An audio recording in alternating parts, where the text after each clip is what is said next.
Hey guys, Ty here, Pal Soccer. Want to make another quick video. This one has to do with tryouts. Specifically, it's more geared towards coaches that are going to go assist with the tryout process, but it can also be helpful for the parents to have kind of an inside glimpse of what goes on behind the scenes. Okay, coaches, very important that you show up early and on time. If you can't, and you're crossing parents' paths, this is where it gets risky. I recommend avoiding any conversations at all costs. Technique that I find very helpful is the fake phone call technique, okay? Very simple. You get your phone out, you walk, you talk, you smile and you wave, and you act like you're really engaged in the conversation. I like to use a phrase like, oh my gosh, that's awesome. Oh, that's amazing. Good to see you. Yeah, how are you? Yeah, okay. That sounds good. Sometimes I rumble through my paperwork as I'm doing it. A few weeks ago, I got kind of a risky situation. Parent coming across, wasn't tryouts, but it was enough that I didn't want to talk to this person. I actually had to use the fake phone. My phone was in my bag, so I pulled out my hand and I made sure that I turned my head at an angle where the parent couldn't see me. Same concept, same technique. You wave, you say hi, and you just keep talking on your phone, okay? Got a lot of parents that have made life difficult on me. You'd be surprised how many parents try to influence the coaches to give their kids a better spot. I've made a policy that I will never ever accept any gift cards publicly from here on out. Okay, next is appearance. You always want to make sure that you are dressed to impress. You should be wearing the same jerseys as all the other coaches. Your hair should be nice.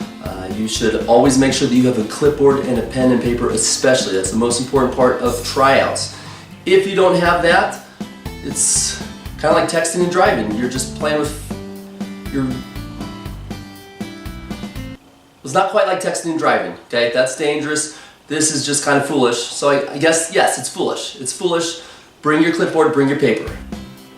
During the tryout process, your job is to evaluate the players as best that you can, okay? So with your clipboard, your paper, take notes. Take notes of everything, whether it's significant or insignificant, whether it happens or doesn't happen. I always just write whatever comes to my mind in those moments, okay? Parents always get really excited when they have a coach that is documenting different things when their kid finally scores a goal against the kid who's never played goalie before. You know, then they are under the impression that their kid's gonna make the top team. The reality is that most kids don't make the top team, and the majority of these kids, they're probably gonna go home crying. Speaking of crying, this can be one of the biggest challenges coaches face during a tryout. My advice for you is prompt the player in an incompatible behavior. The other day I was at a game and a kid kind of got Ker-powed off the face. Oh, Ker-pow. Obviously he was crying, he was super embarrassed, people were laughing. I prompted him to take a drink of water and take some deep breaths. That's incompatible with crying when you're taking deep breaths in, drinking water, drinking more water.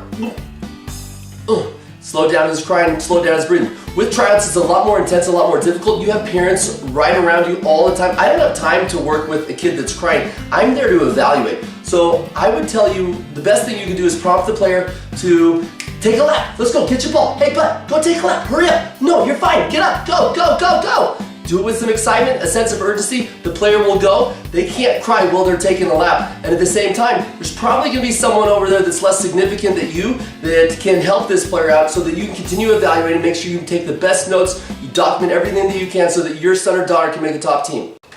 So getting back to documentation, I am going to share with you guys just a small little glimpse of some of the notes that I used in the most recent tryout. This is kind of like a magician teaching you how to do a card trick. There's sort of an unwritten code that you just don't do as a coach. Sharing tryout notes is one of them. So I'm just going to give you a really quick glimpse. Here we go in 3, 2, 1. Boom.